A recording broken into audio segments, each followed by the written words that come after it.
Welcome into another edition of Houston Rockets LinkedIn Live, a special Thursday edition. I am Craig Ackerman, Rockets TV and radio voice. Today, it is my pleasure to welcome to the show a broadcasting icon, the legendary voice of the NBA. Marv Albert is joining me. Marv, how are you? Thank you so much for your time.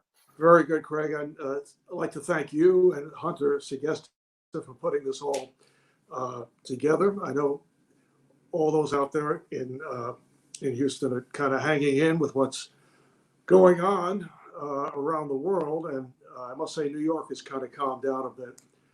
Everybody's wearing masks, social distancing. I'm actually a big proponent over the years of social distancing and self-isolation, so I fit right in. But it'll be enjoyable to talk a little NBA. And fortunately, my tech assistant, my wife, Heather, helped set this all up. So I'm ready to do it all via Zoom. You're looking great. I want to remind those of you who are joining us, or welcome those of you who are joining us on Facebook and YouTube. Thanks for watching. For those of you who are watching on LinkedIn, if you have any comments or questions, please feel free to drop them in the comment section. We'll try to get to as many of those as we possibly can as we move along here with Marv Albert. No, so Marv, let's begin with you. You've been in the news over the last 36 hours or so. In less than a month, the NBA plans to restart its season down in Orlando, and you will not be a part of it. Right. I was actually very excited about it. It was part of the planning of how the broadcast would take part in terms of whether there'd be crowd noise, not crowd noise, whether we would be actually in the bubble in Orlando or in a studio in Atlanta where Turner Sports is located. And then I started to be on the fence about it due to my age group. I am 79, but it's the new 78. It should be. Happy birthday, by the way. A belated happy birthday. Thank you. Oh, you're right on it, Craig.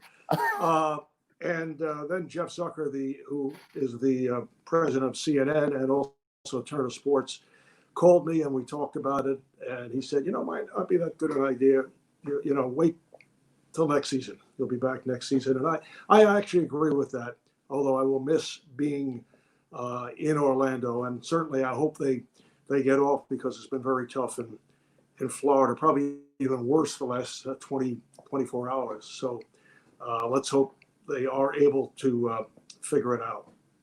Well, you made a very logical decision, but was it a tough decision for you to not do what you love doing, making that decision to not be there and work these remaining games for the rest of the season, these 8 games to finish off the regular season, the seeding games, if you will, and then on into the playoffs? Definitely. In fact, I had begun to get to my charts that I have on every team. I actually started to do work because I thought we would be there.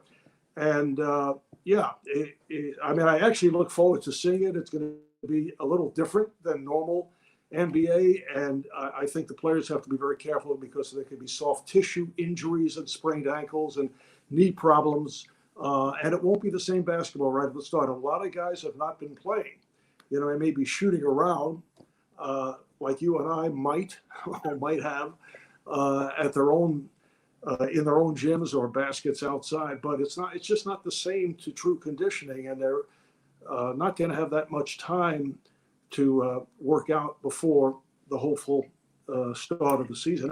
I think the major problem will be the hotels, even though I think Adam Silver's done just an amazing job in putting it all together. It's probably the best out of all the leagues, gives them the best chance of working it out. But the players, I was just watching an interview with Damian Lillard. He doesn't believe the players are going to stay where they're supposed to stay, although there'll be a lot of security there. So if somebody tries to sneak out of a hotel, it will not be easy. But you're basically in kind of a prison for 60 days, and the guys are going to go nuts. And also you have the hotel workers. I don't mean to be a pessimist on all this, but you have the hotel workers who are going back home, even though there will be safety protocol in terms of if a housekeeper comes, the player steps out of the room, or if we were there, or if I were there, that would be the case. There will be no buffets that players are used to because they set it up on the road for the teams to eat together. That won't take place. So everybody will be eating by room service, in which they leave the tray outside the room. So this is going to be, it's going to be difficult because there may be contact. There are hundreds of workers at all the hotels, and you don't know what their exposure has been. Let's just hope it works out. I mean, it might work out. I think it'll be, NBA will have a better chance than NFL, college football. I think the NHL also, even though they'll have a bubble, will have a problem because of the nature of the sport.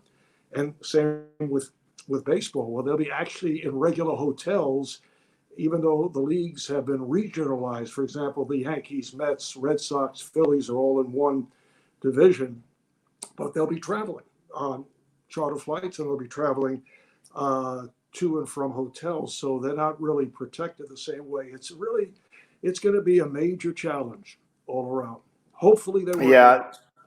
Yeah, certainly unlike anything we've ever seen before.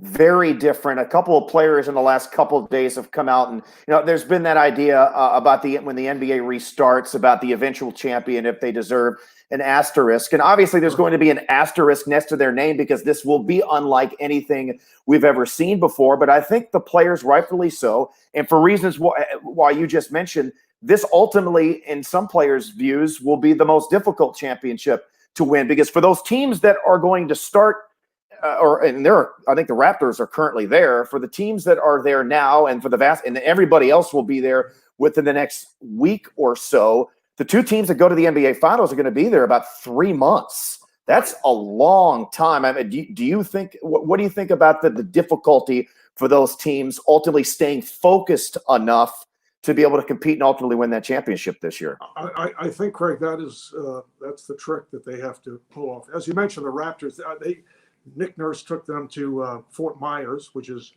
fairly close to Orlando, just to get there, because in Canada there are requirements in terms of quarantining. So they went early to get to Fort Myers.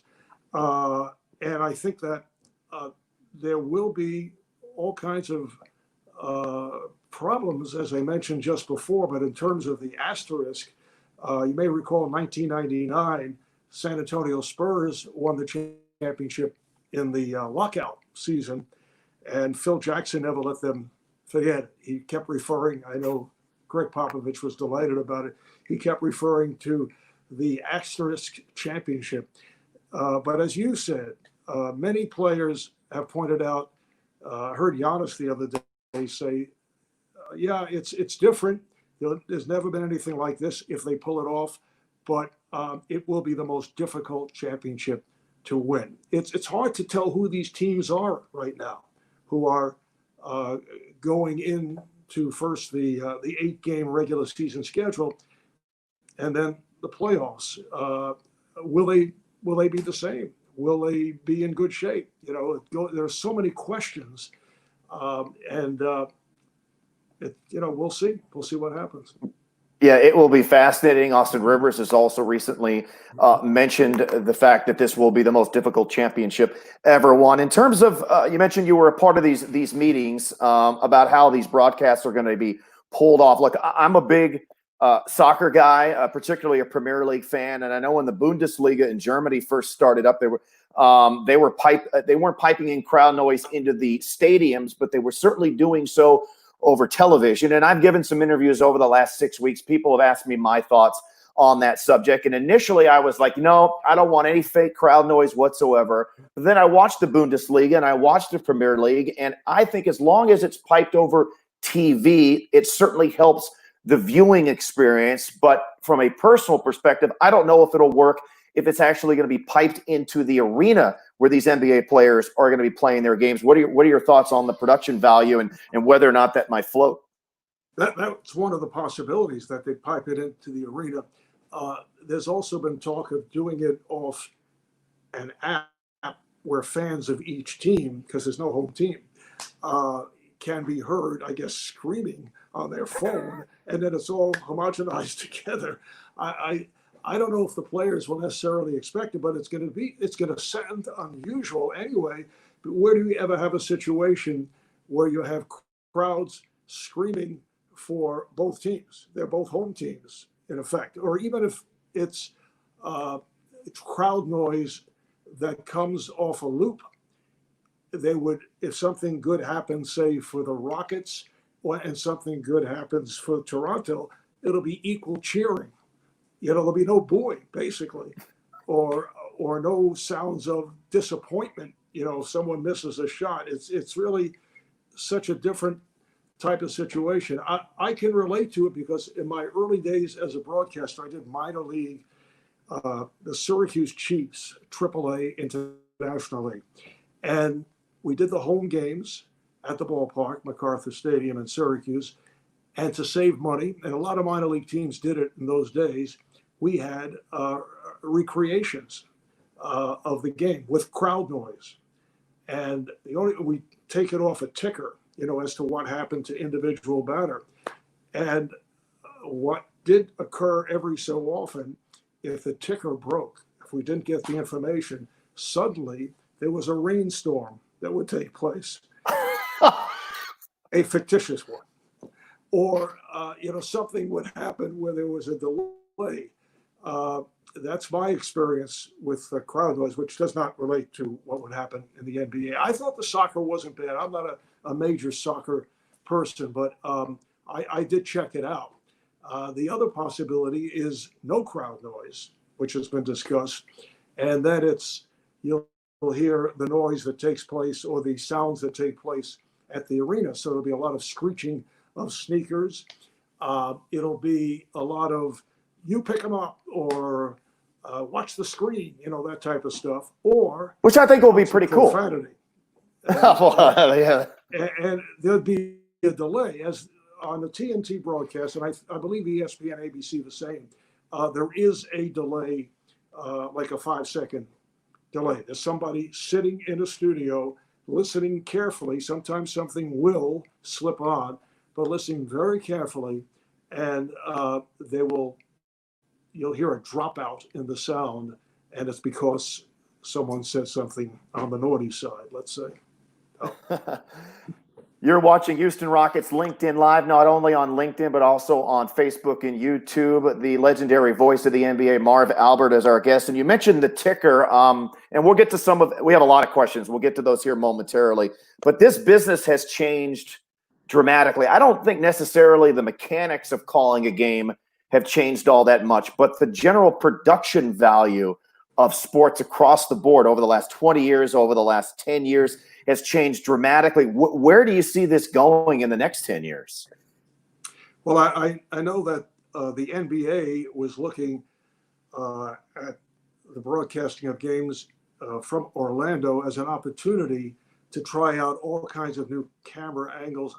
I don't know if there's much new in terms of the shots, except perhaps at times getting a little closer, with which they're doing already. And there's always the danger if you do that, one team can fast break and you kind of lose the break from coming from the backcourt. I think I personally always felt, I don't know how you feel about it, already there are too many graphics on the screen, and sometimes they don't make any sense. They really, it might be a production person who is basically looking to prove his presence and will throw something up, which could be interesting if you're looking at it in the newspaper or online. But in the middle of a game, sometimes it doesn't pay. And if you look at some of these, and I've been watching so many of the games from the past, be it on NBA TV, or I'm sure Rockets games are being played in New York, Knicks and Nets are being the classic games. There are hardly any graphics, which is not a bad thing. In fact, I'd like to see the score and time on the screen a little bit more on these games, say from the 80s, 90s, and even the 2000s. But I don't know if, from the graphic point of view, you can do that much more, except perhaps lessen them. I see sound becoming more of a factor. I could see more interviews, which I would think you'll see for what takes place if the regular season, fulfills itself and gets underway. I think there'll be more of an opportunity. Now, baseball has done that effectively. They usually tape something with the manager or a player between innings and then play it back. You can get caught if there's a big play, if it's running, which has happened. But I could see live, we've done it at NBA All-Star games where we're able to, of course, things there are so loose, but where we can talk to LeBron or Giannis or Damian Lillard or Harden or Westbrook, whatever. And that's usually pretty good, depending on who you're talking to. Where at the All-Star game, it's more jocular. It's a lot of kidding around. But I think during a game, even if we could talk to an assistant coach, maybe even a head coach, and I'm not talking about those interviews at the end of the quarter where you always get the feeling that the head coach's mind is elsewhere. Because it typically is. Which I understand, sometimes. Right. Steve Kerr, who's one of my former broadcast partners, almost does a Popovich-like, depending on who he's talking to, if he knows the person and knows he can kid around with him. He's at that point. And I agree with him. It's really taking him away. Perhaps there's a pause in the game where you could talk to somebody or a player who's out resting. I think we'll see more of that, particularly in Orlando. Let's get to some of these questions. Brady asked, what was your favorite game that you've ever called? Well, I put that in a couple of categories. I was fortunate enough to do the Dream Team, and they had to qualify by playing what they call the Tournament of Americas.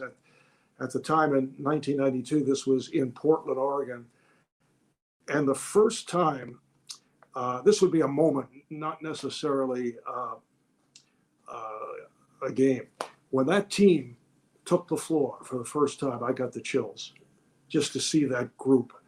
And I think they were playing like one of the international teams. So really, you knew they were going to, win by 50. But just to see Magic and Michael and, the whole group of the greatest team ever in team sports walk on the floor. I mean, it was something I'll never forget about. The games themselves, although it was a great experience in Barcelona doing the Dream Team, the games themselves were blowouts, obviously, and there were very few major moments. But I would say there were games that I was lucky enough to do when Michael Jordan had some of his most spectacular games. And I would say the flu game or the pizza illness game against Utah, where he was basically doubled over when he was on the court and was held back to the bench by his teammates during timeouts, was extraordinary what he did. I mean, he had a 30-point game, unbelievable stat line, and just carried them to victory. There was the 6 3-pointers in the series against Portland, where he was not necessarily a 3-point shooter at the time. And then he looked over towards our broadcast table and, went like this, as if to say, you can't believe I'm doing this. And I was doing the game with Magic Johnson and the czar, Mike Fratello. Mike insisted that he was looking over to him, which was not the case. It was Magic. That was another game that was extremely memorable. There are so many Michael games and so many LeBron games, and then there were the Golden State Houston games. It's hard to pick. And then going way back to my early years when the Knicks won their first championship, where they had a team that I compare in terms of their intelligence and teamwork to the old Boston Celtics or the LA Lakers or the San Antonio Spurs, with the triangle working so well, and the Golden State Warriors, because they passed the ball. It was a really team concept. It was Willis Reed and Dave DeBuscher and Dick Barnett, Bill Bradley, Clyde Frazier. And in Game 7, Willis was not supposed to play because he had hurt his leg and sat out Game 6, went down in Game 5. And this was a game that changed the NBA in so many ways in popularity because Willis, it's that moment that people don't forget where he came on the court and the Lakers of Chamberlain and West, Goodrich just stopped and stared. They couldn't believe he was going to play. And then Willis came out, hit his first two he was limping, hit his first 2 jump shots. And this was preceded by the crowd cheering for every one of his warm-up shots. He took a couple of shots during the warm-ups. And I never heard a crowd that loud. I mean, there have been a lot of loud crowds that I've been a part of, but I never heard a crowd react that way on those 2 jump shots. And that's all he scored. But the Knicks were so inspired, they went on as a very well-known game, and they beat the Lakers handedly to win their first championship, which obviously meant a lot in New York. Andrew asked, so what is your most famous call that you're asked about the most, that you think about the most, that you think might be your best? You've had lots and lots of them. Well, there was a game, I think it was Game 1 of the Bulls' first appearance in the championship series. It was in LA, and Michael Jordan on a drive went to the basket, went right at Magic and others and switched hands in midair. And I just happened to say a spectacular move.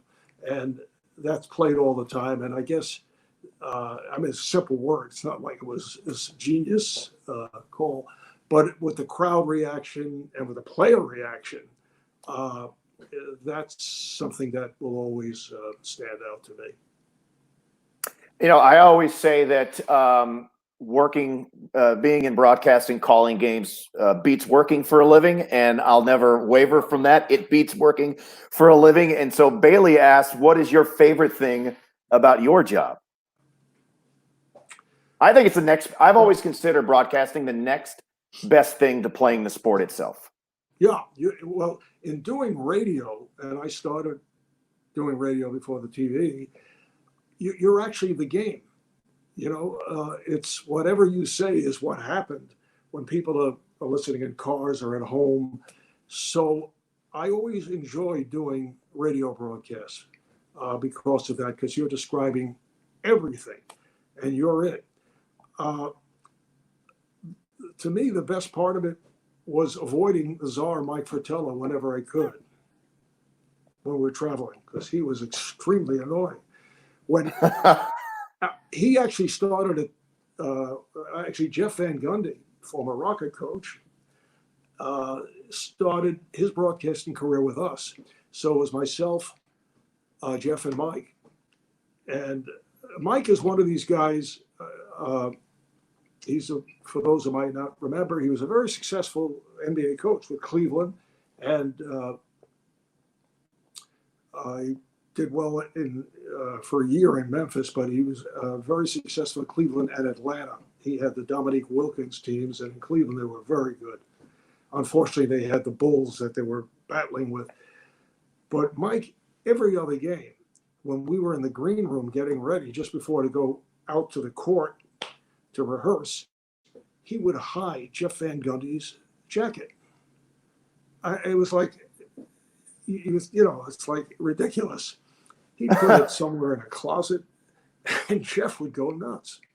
And that was like every other game. It was unbelievable. This is one of the great memories I have of sports broadcasting. But I always enjoyed the homework. I really enjoyed doing the charts and reading.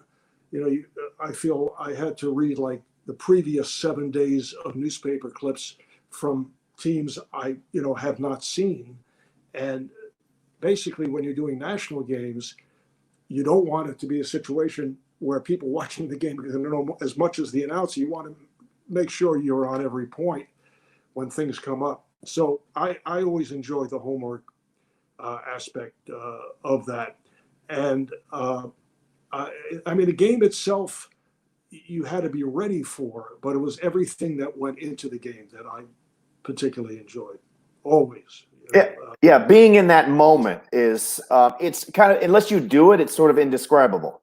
Right, right. It's and I enjoy working. You know, I've been fortunate again to work with a lot of great guys doing the broadcast, from Mike and Jeff, and Magic was with us for a while. Steve Kerr was incredible. Chris Webber, Reggie Miller. But Steve is an amazing person, as we see. You know, he's been very active in social justice news and is very funny, has a great personality. He's wonderful with people. That's why the players, of course, he was very fortunate to take over the Golden State Warriors. But just because, I remember Red Holzman used to say, just because you have a great team doesn't mean you're going to win a championship, as we've seen in the past. But Steve just had the right touch with, there are always different personalities. And he was able to deal with the Draymond Greens or Kevin Durant. Steph Curry and Klay Thompson were easy, you know, but there's always stuff that comes up. I think Mike D'Antoni is like that too.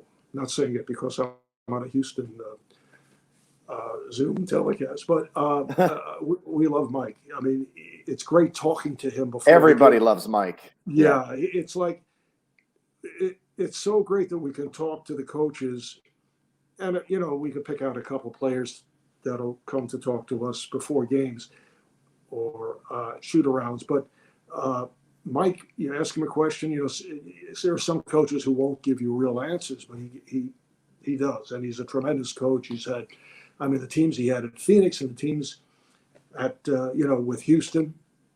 I mean, it's been very exciting doing the games at Toyota Center. I mean, and I go back to the Summit, but the series with the Warriors, although they may not be happy memories for Rocket fans, it was just great basketball. I mean, from an announce point of view. There's no question. Very frustrating from a fan perspective, but yeah, from a broadcast perspective, no question about it. I want to kind of circle back a little bit. You were talking about Michael Jordan and everything, and you had a front row seat for the era in the NBA that I really grew up in, which helped develop my fandom, which was the 1990s. You know, those were the days that the pair of three-peats were the Bulls, but that's when the Rockets were at their best. They won a couple of championships in the 1990s, and we kind of get this question a lot. It's been 25 years since the second championship, and a lot of debate, particularly here in Houston. I think a lot of that is kind of poo-pooed on the outside, but a lot of people here in Houston feel that if the Rockets and Hakeem Olajuwon had matched up with Michael and the Bulls, that they very much had a chance to compete with them. Again, you had a front row seat for all of that. What are your thoughts? I agree with that. I felt those two teams, because they played Orlando and the Knicks, who were good teams, but it made what the Rockets did underrated because they did not go up against the Michael Jordan Chicago Bulls. I think they would have matched up extremely well. I mean, that was Akeem, and you had, I'm going to mesh the teams together. I mean, it was Kenny Smith, Cedric Maxwell, Robert Horry, Mario Elie. Robert Horry. Those were really deep teams. They were very, very good. I mean, the Knicks, they eked it out against the Knicks, but they were a better team than the Knicks. They were. And I did those finals. But, you know, the Knicks had a 3-2 lead going back to Houston. And then you had John Starks in Game 7 going 2 for 18, as I recall. And Akeem just dominated. You know, he was it was tremendous. And they had a lot of good role players. I think Chucky Brown was on that one of those teams, and they had guys like that who came off the bench. Steve Chilcutt, I think, who did a good job. And Rudy was the right person, Rudy T. So, yeah, I think around the country where NBA fans may not have the same feelings because, well, Michael was out playing baseball, but still, they would have given them, that would have been a great series, both if it had been both years. Yeah, I wish they would have at least one time had matched up with Michael and the Bulls. So, Marv, you've done obviously just still doing the NBA. You've worked NFL and the NHL. You've done boxing. You've done Olympics. You've voiced over video games. I'm not sure if there is a sporting event that you have not done, but is there one that you have not worked in your career that you wish you had? Well, there have been some interesting sports on ESPN these days, but I have no interest in it. So, my brothers and I, and my brother Al did Indiana Pacers, and he did Denver Nuggets for a number of years on radio and TV. And my brother Steve also was a NBA broadcaster. They also did hockey, but Steve did the Phoenix Suns until recently, right? And he retired, and also did the Nets and the Golden State Warriors. I know that the question was, I forgot the question already. What was is there a sport or an event that you haven't worked? Yeah.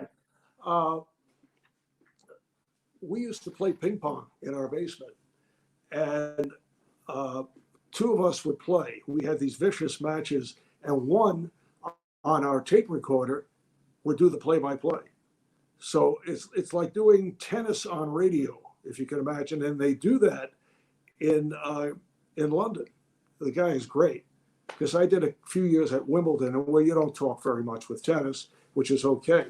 But it was just a thrill to be there doing it when TNT had it. But that's not a sport for me. I need action sport,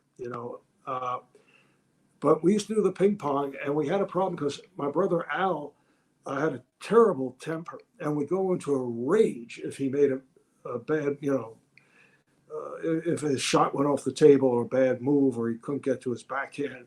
And we actually had to send him upstairs, and my father would take over and he'd play. We basically suspended him at times. But ping pong was a great warm-up for fast-paced sports. Now, that would be great to do. They have ping pong at the Olympics. That's the one sport that when I've done either boxing or basketball at the Olympics, I always go to watch. And these guys are amazing. It's incredible. Yeah, but how do they see that ball? You just let it play. You're not doing play by play. But a couple of friends of mine who work with NBC always go with me, and we can't believe it. They stand deep behind the table, and they hold the racket differently. So I get a kick out of that. So yeah, if there were radio ping pong, I'd like to do it. I don't see that coming soon.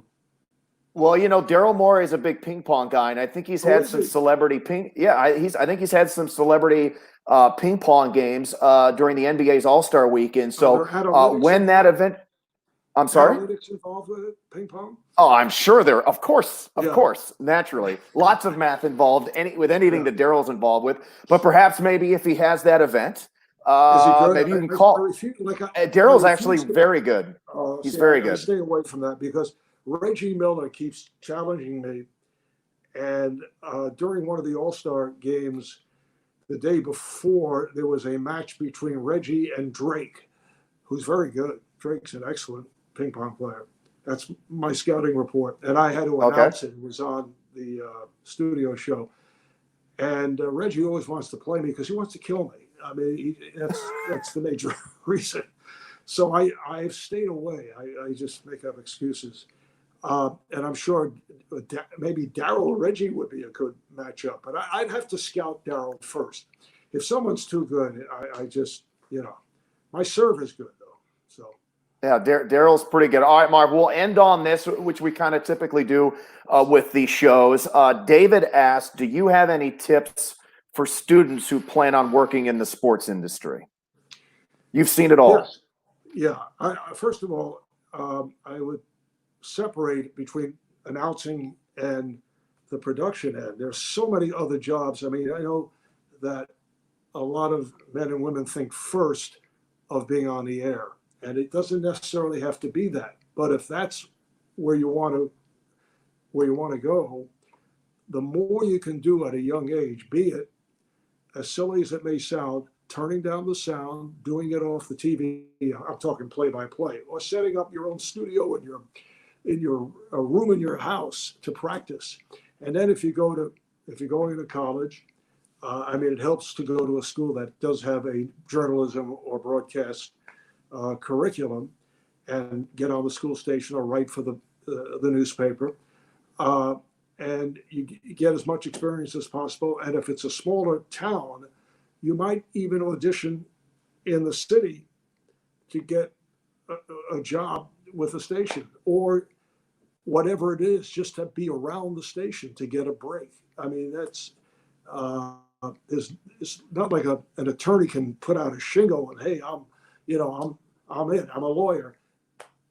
Broadcasting is different. You really have to work at it, and you almost have to be a gym rat, so to speak. I know I was, in terms of, I visit radio stations, I get to know various people at the stations, but I usually, not that you have to go to college to be a broadcaster, but usually that's the best way, be it production or on air, and practice as much as you can. I mean, once you reach a point where you have the connection to a college team or even a high school, bring a tape recorder, sit upstairs and do the game. I mean, I used to do that. People thought I was nuts. You're talking to a tape recorder, but it was great practice to do, and that's the only way. It's to get to that point, and keep listening to what you're doing, and have others who you respect listen to it. Yeah. There is no substitute for actually doing it. You can hear about it, you can go to a class about it, Right. but ultimately, it's something you just have to jump into. And then, as you mentioned, listen back to everything that you do, which honestly I still do to this day, and figure out, all right, right, this is what I do well, this is what I don't do well, and always trying to improve your craft. So, I do that, Marv, this was games, because the NBA has an app where you could watch the game afterwards. It's probably like a coach who can't get away from it. I'll spot check. I'll listen to games sometimes right after the game or the next day, and I see things that I get annoyed with myself about, and I'll see things that, hey, that's pretty good, or you see things that you think, I could have done it better, and then when you hear it, it's not that bad. You have all these swings of thoughts with that, but as you say, yeah, it's a lot of people don't do that, but it helps to listen to what your work is. No doubt. Well, Marv, again, this was an absolute pleasure. You are on the Mount Rushmore of NBA broadcasting, the voice of the NBA. You are somebody who, as a fan of this league, growing up wanting to do this, really looked up to. I really do appreciate your time and insights. And I'm sorry that you're not going to be part of the restart of the NBA season, but I very much look forward to catching up with you when next season does get underway. Definitely. Thanks, Craig, and thanks to Hunter. I really appreciate it, and hope all of you out there, hope things get better, and please stay safe. Wear the mask. Absolutely. Yes. Please. Yes. Marv Albert, the voice of the NBA, our guest today on Houston Rockets LinkedIn Live. Again, Marv, we appreciate the time. I want to say thank you to all of you out there watching today. Have a safe, healthy, and happy 4th of July holiday weekend, and we'll do this again next week. Thanks for watching, everybody. Thank you.